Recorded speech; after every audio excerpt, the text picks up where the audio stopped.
네, 이번 시간에 공부할 것은 재판에 대해서 공부를 하도록 하겠습니다. 왼쪽에 그동안 저희가 공부해온 내용을 적어 보았습니다. 그래서 제1장 형사소송법 일반론부터 10장의 공판 절차까지 공부를 했고요.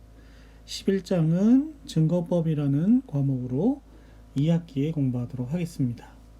그래서 크게 나눠서 제1장의 형사소송법 일반론과 제2장부터 제7장까지 수사와 공소의 제기에 대해 제기라고 할 수 있고요. 2장부터 7장의 내용은 수사와 공소의 제기에 관한 부분입니다. 그리고 8, 9, 10장은 공판 절차에 관한 내용이 되겠습니다. 13, 14장은 상소와 확정재판에 대한 비상구제 절차로서 재심과 비상상고가 되겠고요. 15장은 특별 절차로서 약식 절차와 직결심판 절차가 되겠습니다. 그리고 16장은 재판의 집행과 형사 보상이라는 내용이 될 텐데요. 오늘은 이 공판 크게 나눠서 공판 부분에서 마지막 부분이라고 할 수 있는 재판에 대해서 살펴보려고 하는 것입니다. 이 12장 재판의 내용은 옆에 오른쪽에 써놓은 것처럼 크게 4가지 파트로 나눠져 있는데요. 첫 번째는 재판의 기본 개념, 두 번째는 종국 재판, 세 번째는 재판의 확정과 효력, 네 번째는 소송 비용의 부담 및 무죄 판결에 대한 비용 보상으로서 재판에 따르는 부수적인 내용이 되겠습니다. 그러면 먼저 재판의 기본 개념에 대해서 살펴보도록 하겠습니다. 먼저 재판의 의의와 종류에 대해서 살펴보면 재판의 의의라는 것은 재판이라는 것은 법원 또는 법관이 행하는 대표적인 법률행위적 소송행위가 되겠습니다. 그래서 법률적 소송행위가 뭔지는 의사표시를 본질적 요소로 하는 소송행위가 법률행위적 소송행위이고, 그에 대해서는 소송행위를 공부하면서 강의한 1799에서 살펴본 바가 있는데요. 이와 같이 법원 또는 법관이 행하는 의사표시를 본질적 요소로 하는 소송행위가 재판의 의의가 되겠습니다. 이와 같은 재판은 여러 가지 기준에 의해서 분류를 할 수가 있는데, 먼저 그 소송을 심급에서 종결시키는 1심, 2심, 3심과 같은 그 심급에서 종결시키는 종국재판과 그러한 종국재판에 이르기까지의 절차에 관한 중간재판, 중간재판은 다른 말로 종국전외재판이라고도 하는데, 이렇게 종국재판과 중간재판으로 나눌 수가 있습니다. 그리고 재판의 형식에 따라서는 판결과 결정과 명령으로 나눌 수도 있습니다. 그래서 판결과 결정과 명령에는 여러 가지 차이점들이 있는데, 먼저 불복수단에 대해서 살펴보면 판결에 대한 불복 방법은 항소와 상고가 됩니다. 그에 반해서 결정에 대한 불복은 항고와 재항고가 불복수단이 되겠습니다. 예를 들어서 보석 허가 결정, 또 증거 신청에 대한 결정, 공소장 변경 허가에 대한 결정, 또 공소 기각 결정 같은 것은 대표적인 결정의 예가 되겠습니다. 한편 수소법원의 구성원인 재판장, 수명법관 또는 수소법원의 촉탁을 받은 수탁판사가 하는 재판을 명령이라고 합니다. 그래서 재판장이나 수명법관 또는 수소법원의 촉탁을 받은 수탁판사가 하는 재판을 명령이라고 해서 결정과 또 구별이 되는데요.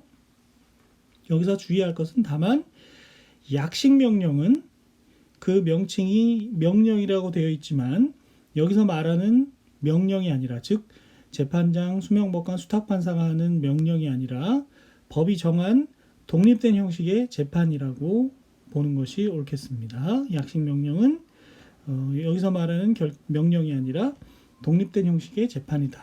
약식명령에 대해서 자세한 것은 특별 절차에서 다시 살펴보도록 하겠습니다. 한편 수사 단계에서 저희가 수사 파트를 배웠는데, 수사 단계에서 지방법원 판사가 행하는 영장 발부 등 각종 재판도 성질상 명령에 해당하게 되겠습니다. 이와 같은 명령에 대해서는 일반적인 불복 방법은 없고, 일정한 사유가 있는 경우에 별도로 이의신청 또는 준항고가 허용됩니다. 예를 들면 제304조의 이의신청이라는 것은 재판장의 처분에 대한 이의라고 해서 저희가 이미 소송 지휘권을 공부할 때 강의한 2779에서 살펴본 바가 있습니다. 또 준항고 416조의 준항고에 대해서는 앞으로 강의한 5185 이하에서 살펴보도록 하겠습니다. 상소를 공부하면서 같이 준항고도 공부를 해보겠습니다. 이와 같은 판결, 결정, 명령에 대해서 비교를 해본다면 아래 표와 같이 살펴볼 수 있겠습니다. 판결의 주체는 법원이고요. 구두 변론이 필요합니다. 원칙적으로 이 부분도 저희가 소송 행위를 공부하면서 구두 변론, 공판 절차 공부하면서 구두 변론주의를 할 때 살펴본 바가 있습니다. 또 이유 명시가 필요하냐? 네, 판결은 이유를 명시할 필요가 있고요. 상소 방법은 일반적으로 항소, 상고로 한다. 이에 반해서 결정은 주체는 법원으로서 판결과 마찬가지지만 구두 변론이 원칙적으로 필요하지 않고, 또 상소를 불허하는 경우에는 이유를 명시할 필요가 없습니다. 그리고 결정에 대한 상소 방법은 항고다. 또 경우에 따라서는 재항고가 이루어질 수도 있습니다. 그렇죠? 네. 항고 또는 재항고가 이루어질 수 있다. 글자를 써보겠습니다. 재항고. 그리고 명령이라는 것은 법관, 재판장이나 수명법관, 수탁판사와 같은 법관이 그 주체가 되는 것으로서 구두 변론이 원칙적으로 필요하지 않고, 결정과 마찬가지로 상소를 불허하는 경우 이유를 명시할 필요도 없습니다. 그리고 일반적인 불복 방법은 없고, 경우에 따라서 앞서 본 것처럼 준항고, 416조의 준항고라든지 또는 304조에서 보는 것과 같은 이의신청 같은 것들이 행해질 수 있다. 그렇죠? 그것이 결정과 또 판결과 명령의 다른 점이 되겠다.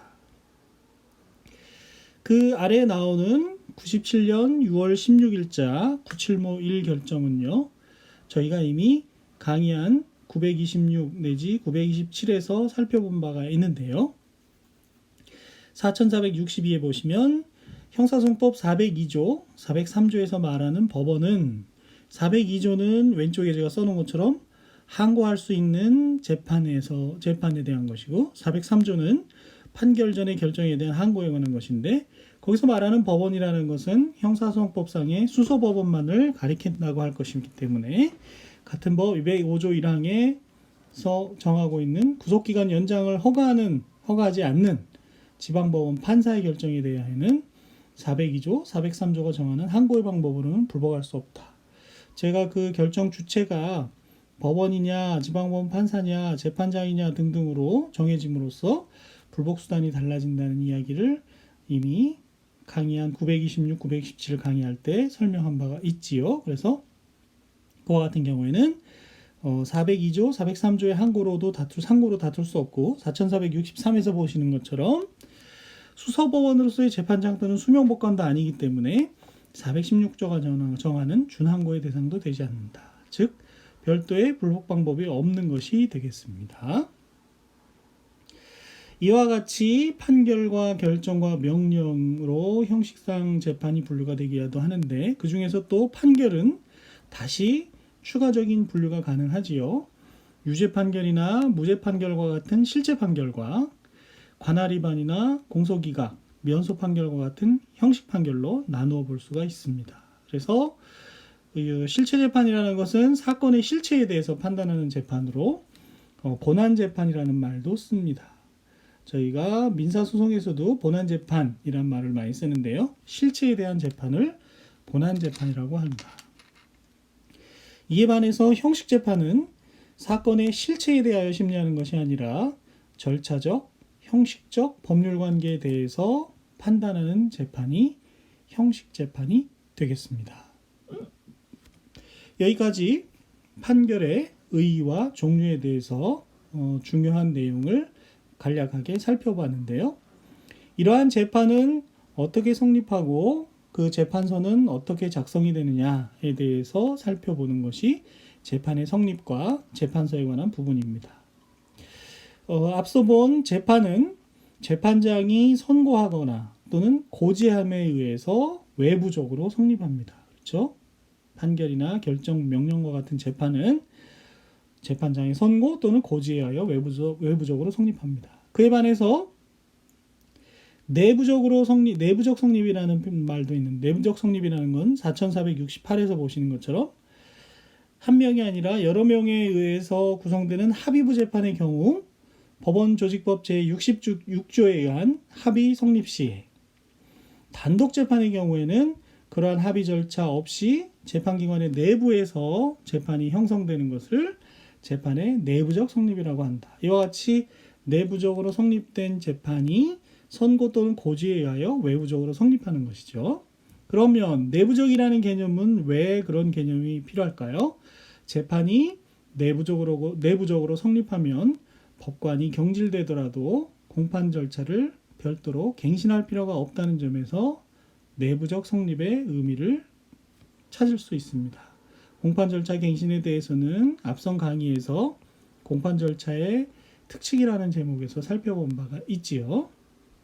한편 합의부의 경우 법원조직법 제66조는 합의의 방법에 대해서 규정하고 있는데요.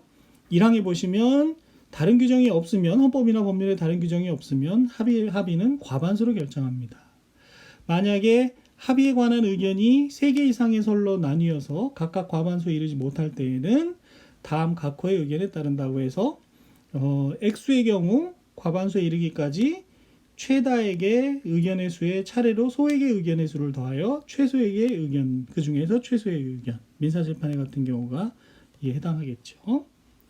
이에 반해서 형사의 경우 과반수에 이르기까지 피고인에게 가장 불리한 의견의 수에 차례로 유리한 의견의 수를 더하여 그중 가장 유리한 의견에 의하도록 하고 있습니다. 그래서 예를 들어 보면 피고인에 대해 A법관은 징역 1년 6월, B법관은 징역 1년, C법관은 징역 6월로 의견이 나뉜다면 피고인의 가장 불리한 의견, 징역 1년 6월의 수에다가 한 명에다가 순차 유리한 의견인 B의 수 한 명을 더하면 과반수가 되고 이 중 가장 유리한 의견인 B의 의견인 징역 1년으로 결정이 된다는 것이죠.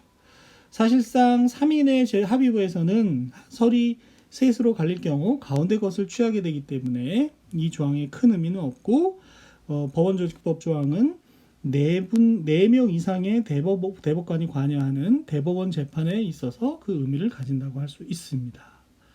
네, 그래서 법원조직법 66조 합의의 방법도 이 기회에 알아두시면 좋겠습니다. 그래서 계속해서 4469의 내용을 보시면 재판의 선고와 고지는 그럼 어떤 방식을 하느냐. 재판의 선고와 고지는 재판의 외부적 성립을 의미하는 것인데요.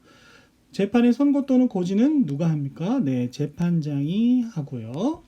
판결을 선고할 때에는 주문을 낭독하고 이유의 요지를 설명하도록 하고 있습니다. 그래서 주문을 낭독하고 이유의 요지를 설명하여야 한다는 것은 무슨 의미냐? 네, 보조자료를 보시면요. 단순한 형태의 법원 판결을 하나 적어봤는데요. 예를 들어서 적어본 것이죠. 이와 같이 판결은 크게 주문과 이유로 구성되어 있는 것을 볼 수가 있는데요. 이렇게 주문을 낭독하고 피고인을 징역 10월에 처한다. 예를 들면. 그리고 왜 그와 같은 결론에 이르게 됐는지 이유를 설명을 해주는 거죠. 이유에는 범죄가 되는 사실, 그 다음에 그 증거의 요지, 범죄될 사실을 증명할 수 있는 증거의 요지들을 적게 되고요. 변호인의 주장에 대한 판단도 필요한 경우에 하게 됩니다.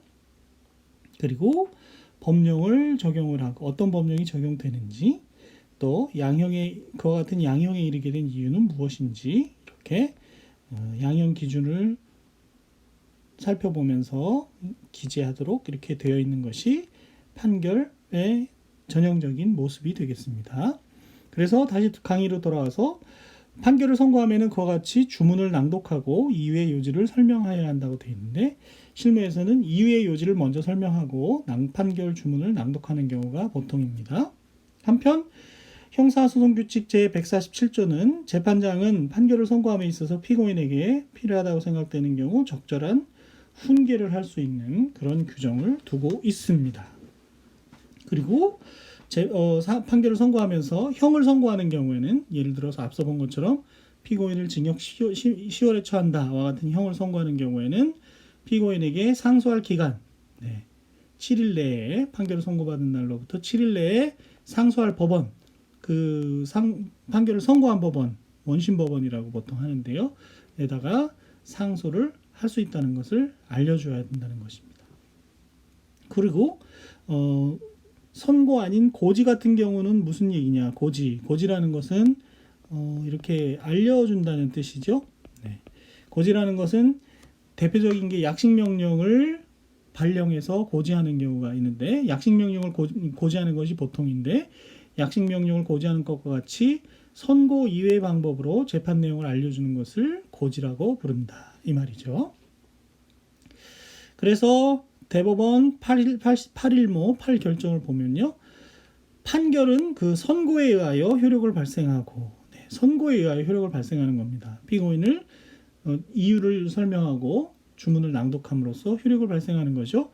실제 판결문에, 판결 원본에 무엇이라고 기재가 되어 있는 것인지에 따라서 효력을 발생하는 것이 아니라 선고에 의해서 효력을 발생하기 때문에, 판결문에는 징역 1년이라고 기재가 되어 있지만 선고할 때 징역 1년 6월이다 이렇게 선고를 했다 그러면 그 선고의 효력은 징역 1년 6월, 선고된 형에 의해서 확정이 되고, 확정이 아니라 효력이 생기고, 검사는 그에 대해서 집행을 해야 될 의무가 생기게 되는 거죠. 그래서 판결의 선고와 원본의 기재가 다른 경우에는 선고의 효력이 있다는 것입니다. 이렇게 해서 재판의 기본 개념, 재판의 의의와 종류, 그리고 그 재판이 어떻게 내부적으로 성립하고 외부적으로 성립해서 고지가 되고 선고가 되는지에 대해서 살펴봤고, 재판서에 대해서는 자세히 살펴보진 않았지만 보조자료를 통해서 살펴봤습니다. 재판서는 유죄 판결을 중심으로 해서 아래에서 살펴보도록 하겠습니다. 앞서 본 것처럼 재판은 그 심급을 종결시키는 종국재판과 그 종국재판에 이르는 과정에서 발생하는 절차적 문제를 해결하는 중간재판, 종국재판으로 나눌 수 있는데요. 이번 시간에는 계속해서 종국재판에 대해서 살펴보도록 하겠습니다. 종국재판에는, 그 신급을 종결시키는 종국재판에는요, 크게 나눠서 이제 다시 실체재판과 형식재판으로 나눌 수 있는데요. 내용에 따라서 실체재판에는 유죄 판결, 그 다음에 무죄 판결, 형식재판에는 관할 위반, 그 다음에 공소기각, 그 다음에 면소, 이런 종류가 있습니다. 그렇죠? 그래서 차례대로 살펴보도록 하겠습니다. 먼저 유죄 판결에 대해서 살펴볼 텐데요. 유죄 판결은 사실상 형사소송 실무에서 가장 많이 선고되는 종국재판이라고 할 수 있는데요. 유죄 판결에는 몇 가지 종류가 있습니다. 예를 들어서 유죄 판결에는 형을 선고하는 유죄 판결, 앞서 본 것처럼 피고인을 징역 10월에 처한다와 같은 형을 선고하는 유죄 판결. 형을 선고하면서 집행을 유예하는, 다만 이 판결 확정일로부터 2년간 위형의 집행을 유예한다. 이와 같은 집행유예 판결도 형을 선고하는 유죄 판결에 들어갑니다. 그렇죠? 다만 형을 유예할 뿐이죠. 집행유예 판결도 유죄 판결에 포함이 되죠. 그 밖에 형 면제 판결도 유죄 판결입니다. 형 면제 판결이라는 것은 참고표에 해놓은 것처럼 저희가 형법 총론에서 배웠던 과잉방위, 과잉 긴급피난, 과잉 자구행위, 중지미수, 불능미수, 친족상돌회, 자수 또는 자복, 또 특별법에 있는 국가보안법에서도 볼 수 있는 그런 자복 같은 것이 형을 면제하는 규정이라고, 형을 면제한다고 규정되어 있는 경우, 필요적 면제이든 임의적 면제이든 면제라는 규정이 들어가 있으면 형면제 판결을 할 수가 있게 되죠. 그와 같이 형면제 판결을 선고하는 것은 유죄 판결의 일종입니다. 그리고 역시 형법 총론에서 배웠던 선고유예 판결이 있는데요. 선고유예 판결도 유죄 판결의 일종입니다. 그래서 유죄 판결에는 이렇게 크게 형을 선고하는 판결, 집행유예를 포함해서, 두 번째로 형면제 판결, 세 번째로 선고유예 판결, 이렇게 세 가지로 크게 나눌 수가 있는 것이지요. 이와 같은 유죄 판결을 선고할 때에는 형사소송법 제323조에 의해서 유죄 판결에 명시되어야 하는 이유들이 있는데요. 그것은 무엇이냐면, 형의 선고를 하는 때에는 판결 이후에 범죄될 사실, 그리고 증거의 요지, 그 다음에 법령의 적용을 적어야 하는 것입니다. 그래서 앞서 봤던 보조자료로서 작성되었던 중앙지방법원 판결, 예시 판결을 보면 이렇게 사건, 피고인, 검사, 변호인, 판결 선고일 같은 것을 적은 다음에 주문을 기재하고 이 피고인을 징역 10월에 처한다. 형을 선고하는 판결이죠. 다만 이 판결 확정일로부터 2년간 위형의 집행을 유예한다. 집행유예 판결도 형을 선고하는 판결이고요. 두 번째로 유죄 판결의 종류에는 형면제 판결도 있다 그랬죠. 피고인에 대한 형을 면제한다 라는 판결. 또 세 번째로 피고인에 대한 형의 선고를 유예한다. 이런 판결도 다 유죄 판결이라고 하였습니다. 그와 같은 유죄 판결에는 앞서 본 323조에 따라서 명시될 이유가 있는데, 첫 번째로 범죄 사실을 적어야 된다는 것이죠. 어떤 일로 처벌을 받는지 범죄 사실을 적어야 되고, 두 번째, 그 범죄 사실을 인정할 수 있는 증거의 요지가 여기에 기재가 돼야 되는 것이고요. 이 범죄 사실을 인정하는 증거는 여기서 인용되고 있는 것을, 기재되고 있는 것을 보면 피고인의 법정 진술, 피고인이 법정에서 한 자백 같은 걸 말할 수 있죠. 그 밖에 검찰 피의자 신문조서, 경찰 진술조서 이런 것들이 있는데, 범죄 사실을 뒷받침하는 이런 증거들은 이 증거의 요지에 쓰이려면 증거 능력이 있어야 됩니다. 그래서 증거법에서 배우는 것처럼, 네, 잠시 전화가 울렸는데요. 전화를 끄고서 계속해서 강의를 마치도록 하겠습니다. 죄송합니다. 핸드폰을 비행기 모드로 했어야 되는데 그러질 못해서 전화가 울렸습니다. 계속 얘기하겠습니다. 증거의 요지의 증거로서 범죄 사실을 인정할 수 있는 자격이 인정되려면 증거 능력이 있어야 하는 것이죠. 그래서 증거법에서 배우는 위법 수집 증거 배제 법칙이나 전문 증거 배제 법칙이나 자백 배제 법칙들은 이와 같은 증거 능력을 부여할 수 없는 그런 규정들이 될 것이고요. 경우에 따라서는 변호인의 주장에 대한 판단도 기재하게 되어 있습니다. 어떤 것을 기재하게 되어 있는지 아랫부분에 나올 것이죠. 이 사건에서는 위법성을 조각하는 사유가 있다라는 주장을 했기 때문에, 네, 이거는 띄어쓰기가 지금 일로 붙어져야 되는 부분이고요. 네, 여기도 긴급피난에 해당한다거나 정당방위나 긴급피난에 해당한다라는 위법성 조각 사유에 대한 판단이 있었던 것이고요. 그 다음에 법령의 적용이 있습니다. 어떤 이유로 그와 같은 어떤 법령이 적용이 되는지요. 그리고 법원조직법에 의해서 양형 기준을 적도록 하는 이런 조항, 이런 부분이 있습니다. 그래서 유죄 판결에는 범죄될 사실, 범죄 사실이죠. 그다음 증거의 요지, 또 경우에 따라서 피고인이나 변호인의 주장에 대한 판단, 법령의 적용, 양형의 이유 이런 것을 적도록 돼 있는 것이 판결의 모습이다. 유죄 판결의 모습이다. 그래서 아래에서 유죄 판결에 명시될 이유부터 계속해서 좀 살펴보면 범죄될 사실이라는 것은 특정 구성 요건에 해당하는 위법하고 유책한 사실을 말합니다. 그래서 아래 판결들에서 보면 유죄 판결에 명시하여야 할 범죄될 사실이 어느 정도인지를 가늠해 볼 수 있는 사항들인데요. 86도 1073 판결은요. 나중에 쭉 보시면 되는데 먼저 아랫부분을 보면요. 4479에서 보면 범죄될 사실이 이렇게 되어 있는 거죠. 피고인은 84년 9월 10일 공공시경이 지난 이후 몇 시인지 지금 특정이 안 됩니다. 피해자를 부산 시내 장소불상 노상에서 만나 어디서 만났는지도 모르고 함께 있던 중 그 시간부터 같은 날 06시경까지 그러니까 6시간 사이에 언제인지 모릅니다. 부산 또는 경남 김해 일원의 장소불상지에서 불상의 경위로 피해자의 목을 손으로 눌러 질식으로 사망에 이르게 하여 살해했다는 것이 범죄 사실인데요. 저희가 알고 있는 살인죄의 범죄 사실입니다. 이것이 과연 범죄 사실로서 제대로 기재된 것이냐라는 문제가 있었고요. 왜냐하면 피고인이 이건 사고로 인해서 죽은 것이지 자기가 죽인 것이 아니다. 차에 깔려서 죽었거나 차에서 떨어지는 사고로 인해서 죽은 것이 자기가 목을 졸라 죽인 것이 아니다. 라는 변명을 위해서 하고 있거든요. 그런 경우 결국 이렇게밖에 4479처럼밖에 범죄 사실 기재를 할 수 없었던 경우라 하더라도 4480에서 보는 것처럼 어떻다고 얘기합니까?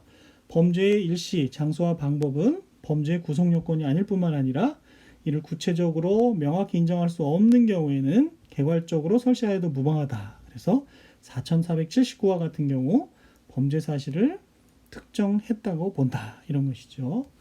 마치 저희가 공소제기 방식에서 공소사실을 어느 정도 특정해야 되느냐와 비교해서 보면 재미있는 판시가 될 수 있겠습니다. 한편 81년도에 선고된 8.1도 809 판결은요. 범죄 사실에 이렇게 기재를 한 것이죠. 피고인이 상습으로 75년 9월경부터 80년 7월 29일경까지 약 5년에 걸치는 기간 중에 피고인이 교도소에서 복역한 기간을 공제한 나머지 기간 동안에 매달 2, 3회가량 자기 모와 어머니와 여동생에게 폭행을 가했다. 이래서 상습 존속폭행 또는 상습폭행으로 범죄 사실을 인정하고 판시를 했는데 4482에서 보시는 것처럼 도대체 피고인이 교도소에 복역한 기간이 얼마인지 몇 개월을 복역한 건지 몇 년인지도 알 수 없고 입소 날짜, 출소 날짜가 언제인지 도대체 알 수가 없으니 위와 같은 범죄 사실의 기재는 범죄될 사실을 명시하였다고 보기 어렵다라고 했던 그런 사안이 되겠습니다. 한편 1981년에 선고된 8.1도 2422 판결은요. 정범의 성립은 저희가 정범, 교사범, 방조범, 종범 이런 걸 배웠지 않습니까? 정범의 성립은 교사범, 방조범의 구성 요건의 일부를 형성하고 교사범, 방조범이 성립하면은 먼저 정범의 범죄 행위가 인정되는 것이 그 전제 요건이 되는 것은 공범의 종속성에 연유하는 당연한 귀결이다. 정범에 대해서 인정이 되어야 교사범과 방조범이 인정될 수 있다는 것이죠. 그 정범 개념의 우위성 이런 표현도 쓰는데요. 공범의 종속성에 대해서는 제가 오른쪽에 써놓은 것처럼 공범의 종속성이 있느냐 없느냐에 대해서 종속성설과 독립성설이 있고요. 또 종속의 정도가 제한적 종속 형식이냐 극단적 종속 형식이냐 여러 가지 의견들이 있고요.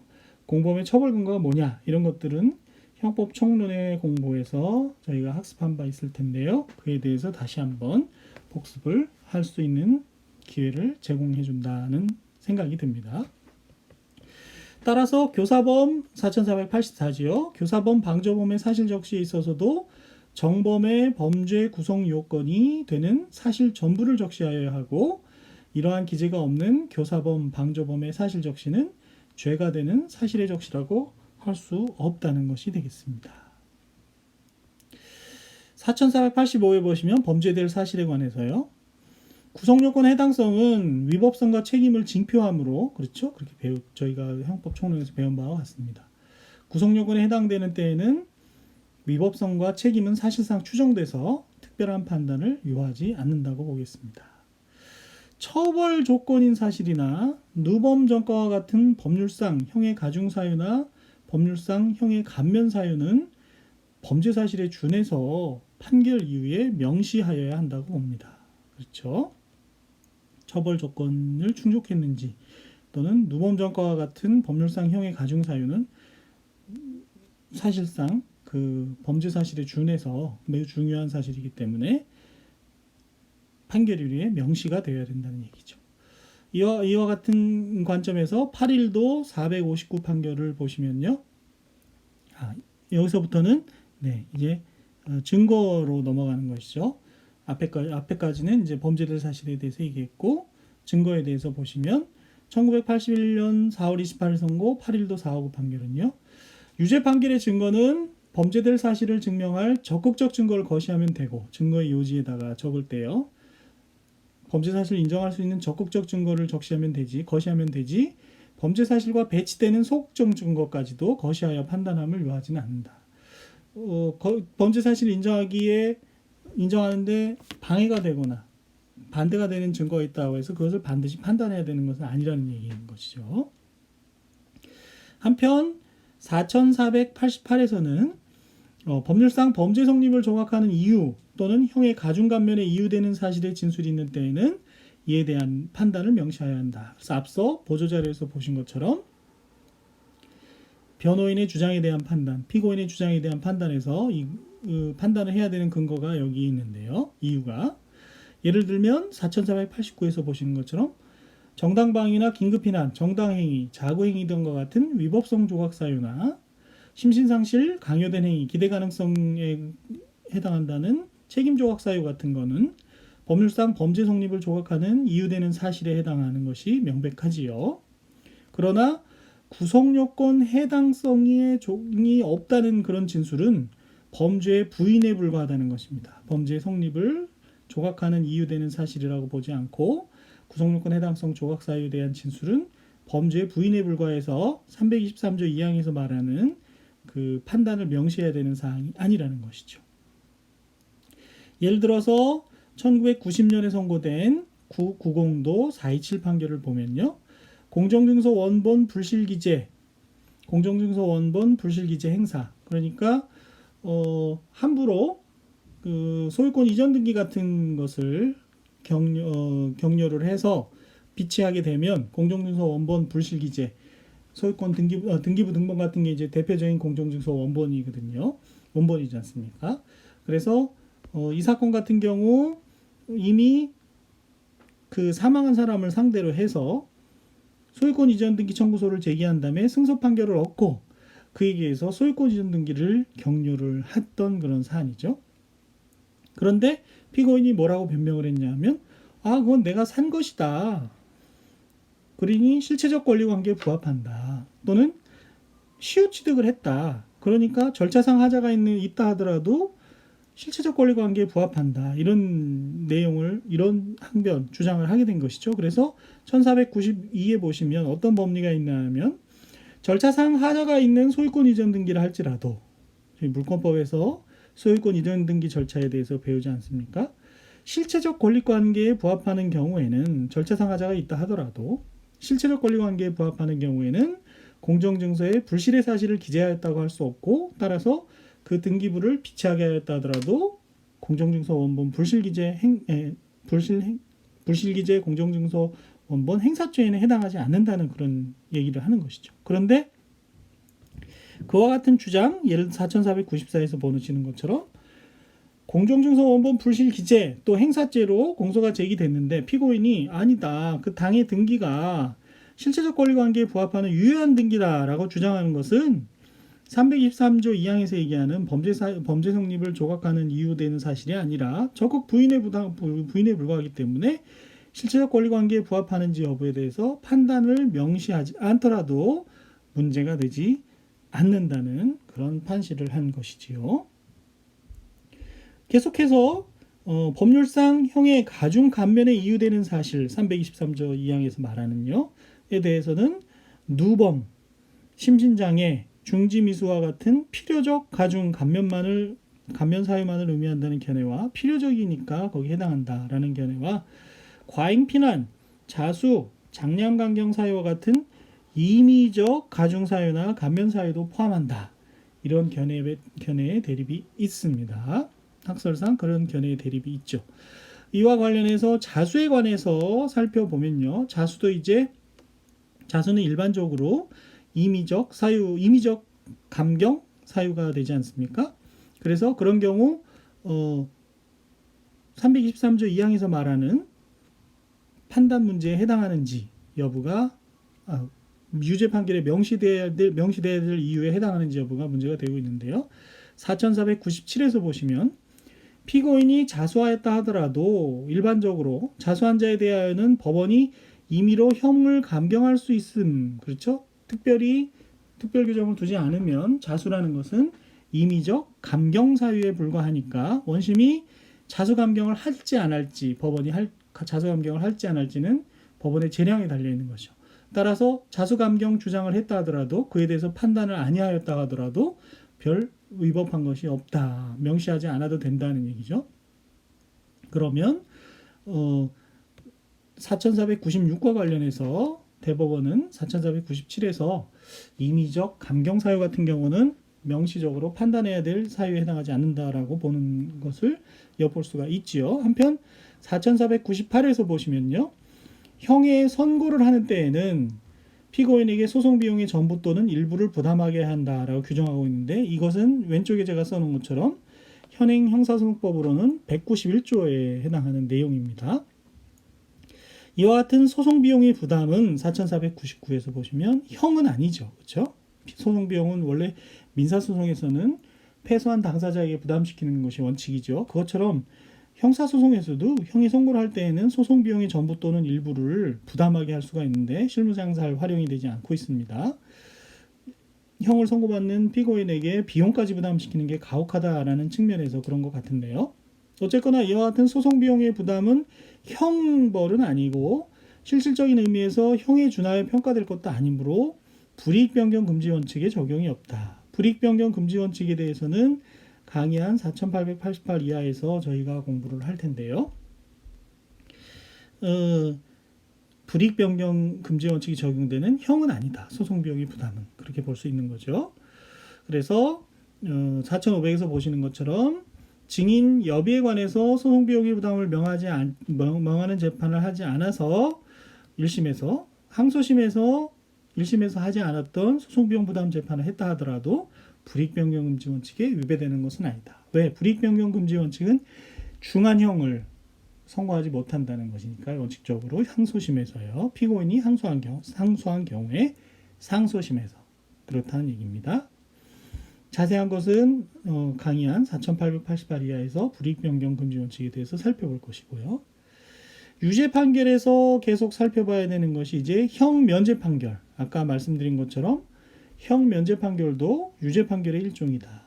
그래서 형 면제 판결이라는 것은 형법 총론에서도 배웠겠지만 4501에서 보는 것처럼 행위가 범죄로 성립하지만 형벌은 과하지 않는 경우를 말합니다. 어떤 경우가 있느냐 하면 권리행사 방해죄나 절도죄, 사기 및 공갈죄, 횡령 및 배임죄, 작물죄에서 일정한 친족 간의 범행인 경우 형의 필요적 면제 사유가 되기 때문에 형을 면제해야 되는 경우가 되고 중지범이나 내란과 외환의 각 예비 음모 선전죄에 있어서 각 자수한 경우 특별 규정이 있어서 자수한 경우 특별 규정에 의해서 위증죄 및 무고죄에 있어서 자백하거나 자수한 경우 방화 및 통화에 관한 예비 음모죄에 있어서 자수한 경우 작물에 관한 죄를 범한 자와 범범이 친족간인 경우 국가보안법 10조 단서나 16조의 경우 필요적 감면 사유도 있습니다. 필요적 감경 말고 면제에 해당할 때 필요적 감면에서 역시 형면제 문제가 벌어질 수 있겠죠. 등장할 수 있겠죠.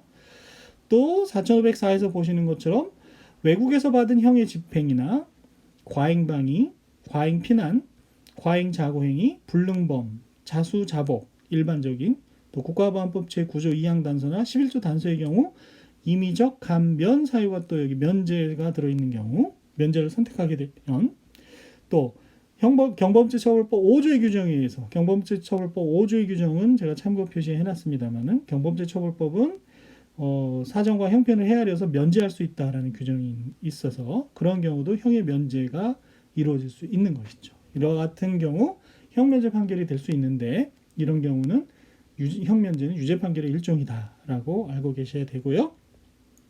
형면제 판결을 할 때 주문에다가는 어떻게 적느냐? 판결의 주문에는 피고인에 대하여 형을 면제한다. 공소사실 중 일부에 대해서 면제할 때에는 이 사건 공소사실 중 절도의 점에 대한 형을 면제한다. 이와 같이 주문에다 적게 된다는 이야기입니다. 네, 이렇게 해서 형 면제 판결까지 유죄 판결에 대해서 대략적으로 살펴보았습니다. 다음 시간에는 계속해서 종국재판 중에서 무죄 판결에 대해서 또 계속해서 형식 재판에 대해서 살펴보도록 하겠습니다. 네, 여러분 수고